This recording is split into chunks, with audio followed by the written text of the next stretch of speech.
Bonjour, dans cette vidéo, je poursuis l'étude de la règle de l'hôpital en faisant quelques exemples. Voici le premier exemple. J'ai la limite lorsque x tend vers l'infini de deux racines carrées qui, eux, tendent vers l'infini lorsque x tend vers l'infini. Donc, j'ai un scénario infini divisé par l'infini. Je pourrais appliquer la règle de l'hôpital, mais si je l'utilise, le problème va devenir de plus en plus compliqué. Donc, je peux utiliser une technique standard qui est celle de forcer la mise en évidence de la plus haute puissance. Donc, dans ce cas-ci, je mets en évidence le x carré au numérateur et le x carré au dénominateur. Donc, je fais la mise en évidence et au dénominateur, j'ai x carré fois 2 plus 3 sur x carré. La stratégie ici, c'est simple, c'est de pouvoir simplifier les x carrés. Pour le faire, il faut premièrement sortir le x carré de la racine. Ça devient valeur absolue de x. À l'intérieur de la racine, il me reste 1 sur x carré plus 1. La racine au dénominateur, c'est la même chose. Je sors le x carré, donc c'est valeur absolue de x. Et il me reste 2 plus 3 sur x2. Simplifie les valeurs absolues de x. J'observe que 1 sur x2 tend vers 0 et 3 sur x2 tend vers 0. Donc au final, j'ai simplement la valeur 1 sur racine de 2 lorsque x tend vers l'infini. Ce petit exemple, c'était pour vous montrer que même si on a l'option d'utiliser la règle de l'hôpital, il peut être préférable parfois de passer par une autre technique. Deuxième exemple, j'ai une fonction exponentielle exposant f de x. À ce moment-là, la limite, je l'insère à l'intérieur de l'exposant. Donc, j'obtiens e exposant limite lorsque x tend vers l'infini de ln de x sur x. J'évalue maintenant cette limite. Limite lorsque x tend vers l'infini de ln de x sur x. Je me rends compte que je suis dans un scénario infini sur infini. Je peux appliquer la règle de l'hôpital. Je dérive au numérateur et je dérive au dénominateur.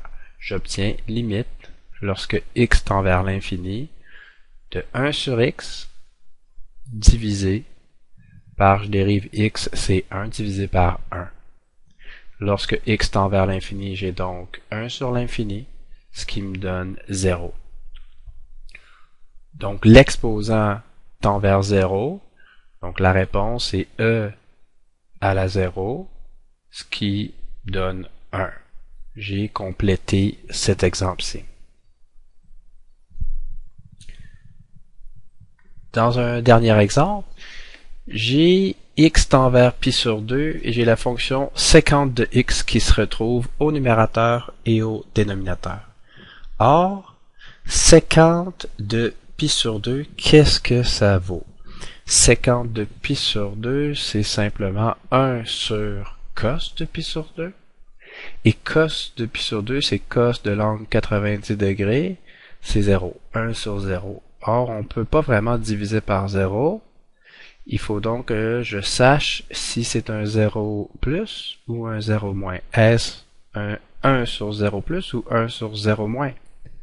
Et pour le savoir, il faut que j'évalue cette limite autant par la gauche que par la droite. Par la gauche, lorsque x tend vers pi sur 2 par la gauche, j'évalue pour savoir dans quelle forme je suis, indéterminé ou non, e exposant 1 sur cos de pi sur 2 moins divisé par 1 sur cos de pi sur 2 moins au carré. Cos de pi sur 2 moins, c'est un angle, mettons, de 89,99. Cos de ça, c'est quelque chose de tout près de 0, 0 positif. Donc, c'est e exposant 1 sur 0 plus sur 1 sur 0 plus au carré. 1 sur 0 plus, c'est l'infini. Et j'évalue e à l'infini, c'est infini également sur infini. j'ai une forme indéterminée, infini sur infini, où je peux appliquer la règle de L'Hopital. Donc, une forme infinie sur infini, où je peux appliquer la règle de L'Hopital. Je dérive au numérateur, et ensuite, je dérive au dénominateur. Je dérive e à la séquente x, ça me donne e à la séquente x. Toute fonction exponentielle, quand je la dérive, je la retrouve elle-même, fois la dérivée de l'exposant. Dérivée de l'exposant, c'est séquente de x fois tangente x. Je dérive séquente carrée de x, c'est 2 fois séquente de x, fois la dérivée de séquente de x, qui est séquente de x fois tangente x. On simplifie les séquentes et les tangentes, donc séquente, tangente.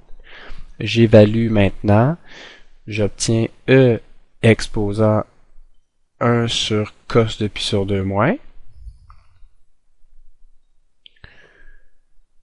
sur 2 fois 1 sur cos de pi sur 2 moins. Or, on a déjà discuté que cos d'un angle un petit peu plus petit que 90 degrés, c'est du 0 plus, 1 sur 0 plus infini, e à l'infini, sur 2 fois l'infini, ce qui donne l'infini. Donc, j'ai un scénario infini sur infini. Je dois, dans ce cas-ci, utiliser à nouveau la règle de L'Hopital. Donc, j'utilise la règle de L'Hopital en espérant pouvoir lever l'indétermination cette fois-ci. X tend vers pi sur 2 moins. Je dérive e à la séquente x, on l'a déjà fait, c'est e à la séquente x fois séquente x tangente x, divisé par 2 fois dérive séquente x, c'est séquente x tangente x. Donc, on simplifie les séquente x tangente x et on évalue. Quand j'évalue lorsque x tend vers pi sur 2 par la gauche, j'obtiens e exposant 1 sur 0 plus, qui est l'infini, l'infini divisé par 2, infini. Donc, la limite par la gauche, ça donne l'infini. Par la droite, lorsque x tend vers pi sur 2 plus, donc un angle un peu plus grand que 90 degrés, j'ai e exposant cos de pi sur 2 plus sur 1 sur cos de pi sur 2 plus au carré. Or, cos d'un angle de 90.1 degrés, c'est 0 moins, donc c'est 1 sur 0 moins. Donc, e exposant 1 sur 0 moins sur 1 sur 0 moins au carré. C'est égal. 1 sur 0 moins, c'est moins l'infini, donc e exposant moins l'infini sur 1 sur 0 moins, c'est moins l'infini, au carré, c'est plus l'infini. Donc, j'ai finalement 1, donc e à la moins l'infini, je l'amène au dénominateur, ça devient e à la plus l'infini, et 1 divisé par deux termes qui tendent vers l'infini, c'est 1 sur l'infini, ce qui me donne 0. Donc, on peut donc s'apercevoir que par la gauche, c'est plus l'infini la limite, et par la droite, c'est 0. Donc, en conclusion, la limite n'existe pas, car par la gauche et par la droite, ça ne coïncide pas. Donc, la limite n'existe pas et le problème est terminé. Voilà pour cette session-ci. Merci, au revoir.